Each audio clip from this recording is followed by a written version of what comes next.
Congolais, Congolaises, combattants de l'indépendance, aujourd'hui victorieux. L'indépendance du Congo, si elle est proclamée aujourd'hui dans l'entente avec la Belgique, pays ami, avec qui nous traitons d'égal à égal, nul Congolais digne de ce nom ne pourra jamais oublier que c'est par la lutte qu'elle a été conquise.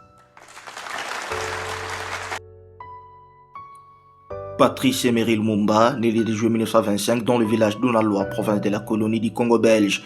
De son vrai nom, Elias Okita Sombo, grandi dans une famille modeste. Fils d'un père paysan chrétien, il recevra une éducation de base dans des écoles missionnaires chrétiennes.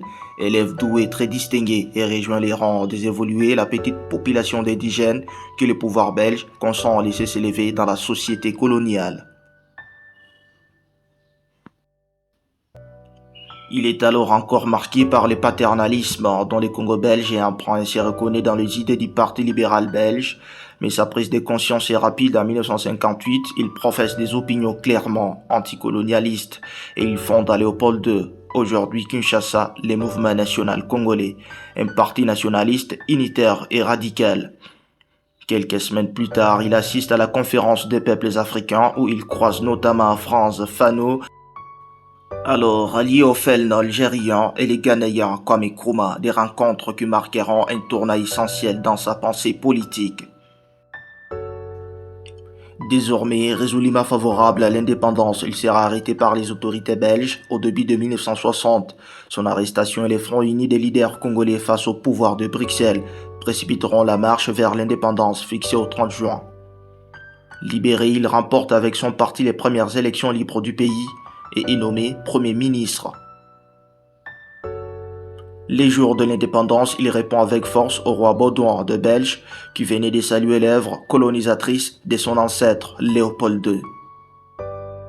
Le 17 janvier 1961, il y a 60 ans, Patrice Emery Lumumba, leader de l'indépendance congolaise et Premier ministre congolais, élu démocratiquement et assassiné.